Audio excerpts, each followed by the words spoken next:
O lar adventista. Tamanho da família. Grave dano às mães, filhos e à sociedade.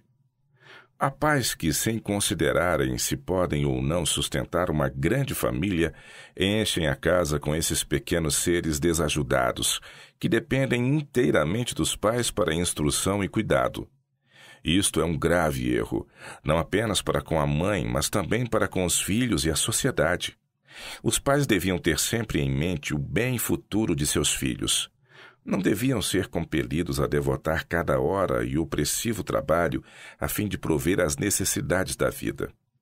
Antes de aumentar a família, devem pensar se Deus é glorificado ou desonrado com trazerem filhos ao mundo. Devem buscar glorificar a Deus por sua união desde o princípio e durante todo o tempo de sua vida de casados. A saúde da mãe é importante.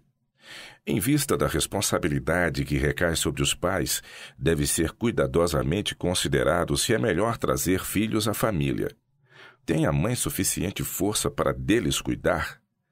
E pode o pai dar-se a prerrogativa de bem modelar e retamente educar a criança?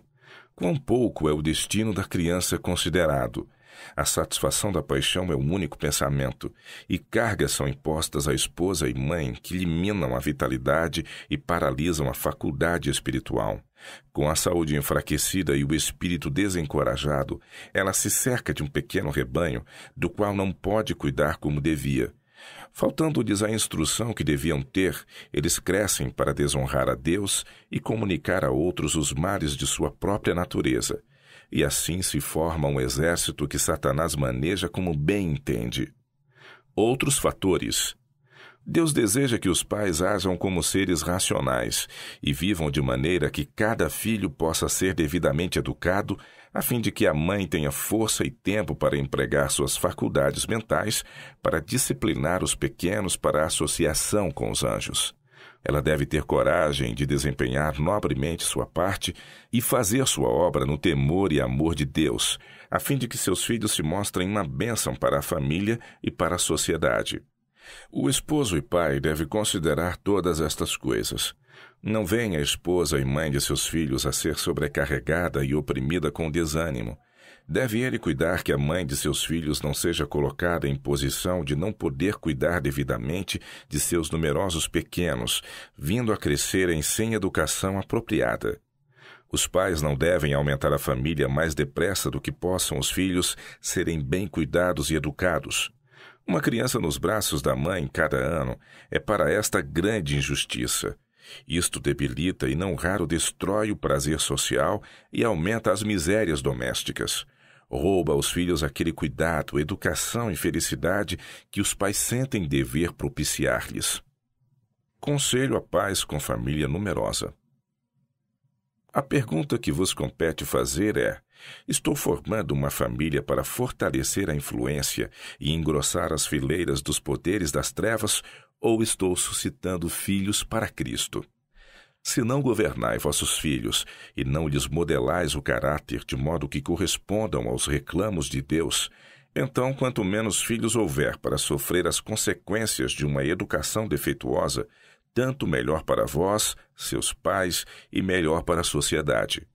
A menos que os filhos possam ser educados e disciplinados desde o berço, por uma mãe sábia e judiciosa, que seja conscienciosa e diligente e que governe sua casa no temor do Senhor, talhando e moldando o caráter deles para que possam estar à altura das normas de justiça, é pecado aumentar a família. Deus vos deu raciocínio e quer que o useis. Pais e mães, quando sabeis que sois deficientes no conhecimento de como educar vossos filhos para o Mestre, por que não aprendeis vossa lição?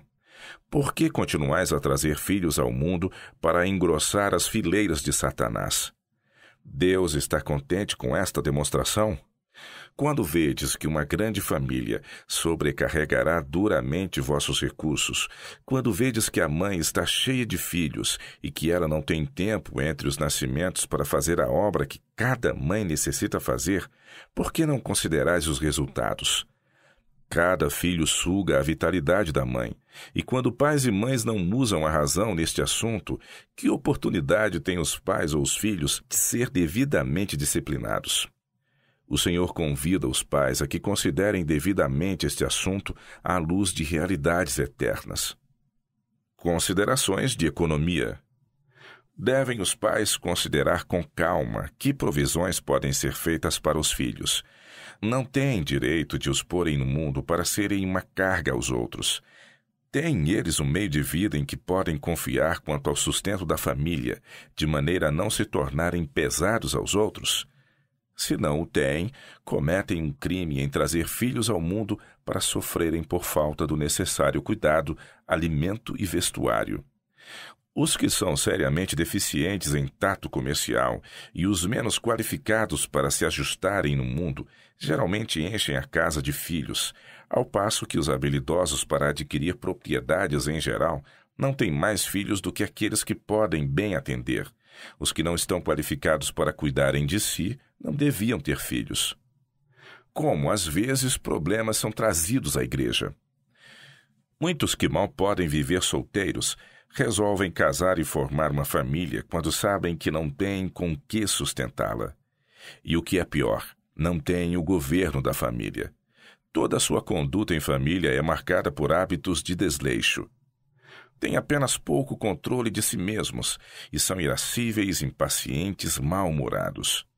Quando estas pessoas abraçam a mensagem, consideram-se habilitadas à assistência de seus irmãos mais afortunados. E se suas expectativas não são satisfeitas, queixam-se da igreja e acusam-nos de não viverem sua fé. Quem deveria sofrer nesse caso? Deve a causa de Deus ser consumida e esgotados os tesouros em diferentes lugares para que sejam cuidadas essas grandes famílias de pobres? Não. Os pais têm de sofrer as consequências. Eles não sofrerão em sentido geral maior falta após aceitar o sábado do que a que experimentavam antes. Como o trabalho missionário é limitado. Ao enviarem-se missionários a campos distantes, devem ser selecionados homens que saibam economizar, que não tenham família grande e que, compreendendo a brevidade do tempo e a grande obra a ser realizada, não encherão de filhos o lar, mas se conservarão livres tanto quanto possível de tudo que lhes desvia a mente de sua grande obra. A esposa, se devotada e deixada livre para fazê-lo, pode, colocando-se ao lado do esposo, realizar tanto quanto ele. Deus abençoou a mulher com talentos para serem usados para sua glória, em levar muitos filhos e filhas a Deus, mas muitas que podiam ser eficientes obreiras são conservadas no lar para cuidar dos pequenos. Necessitamos de missionários que o sejam no verdadeiro sentido da palavra, que ponham de lado considerações egoístas e que permitam que a causa de Deus venha em primeiro lugar e que, trabalhando com simplicidade para sua glória, estarão prontos a qualquer momento para irem aonde Ele lhes ordene trabalhar, em qualquer mister, a fim de espalhar o conhecimento da verdade.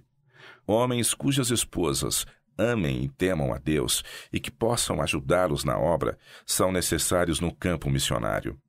Muitos que têm família saem a trabalhar, mas não se entregam inteiramente ao trabalho. Sua mente está dividida. Esposa e filhos afastam-nos do trabalho e não raro conservam-nos fora do campo em que poderiam entrar, não fosse o pensar em que precisam estar perto do lar.